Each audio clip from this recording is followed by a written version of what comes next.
Thank you very much. I feel very compelled today to talk about the budget and how it affects the long-term best interests of our state. And I look forward to a continual discussion with my Republican colleagues, because to get this budget passed is going to take compromise, each side giving up some, finding common ground. We can do that along with the governor's leadership. But one statement particularly hit me hard, and that was at the beginning.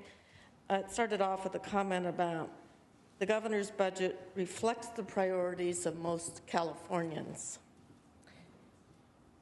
I have to disagree with that statement. I know that working families support investing in our public schools.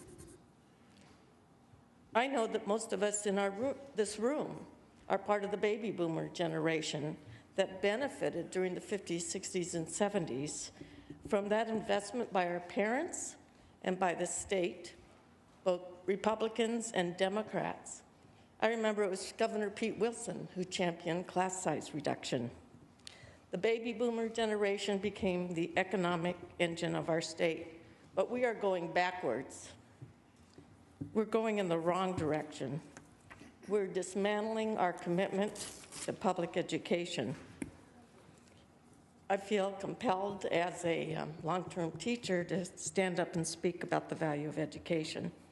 Now, the last couple of years, this state has balanced its budget by cutting 50% of the cuts directly to education. It's 2 years of consistent cuts. About $500 less per student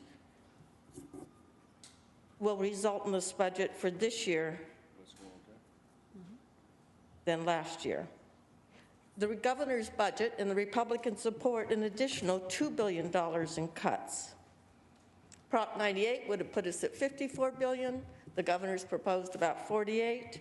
That's going in the wrong direction. I wanted to share with you a little bit about some real-life stories on the ground. I've been talking to teachers and school district officials, West Virginia School District in Ventura County.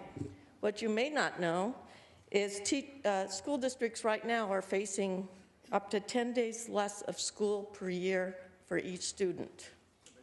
How's that going to affect test scores in moving ahead in this global economy?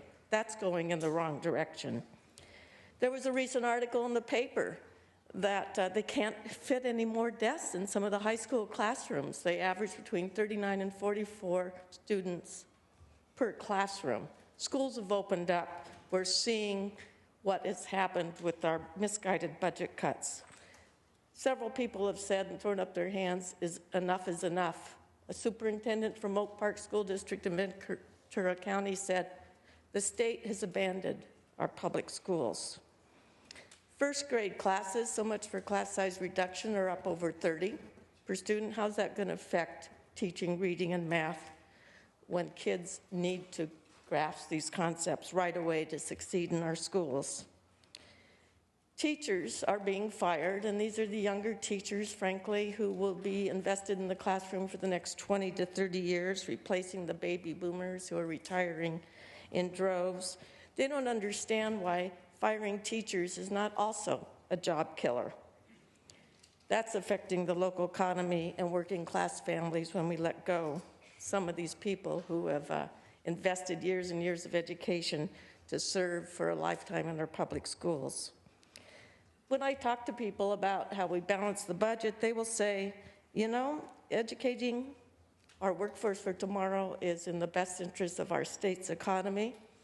If it means a delay of corporate tax credits for an additional year to fund our schools, they say that's reasonable.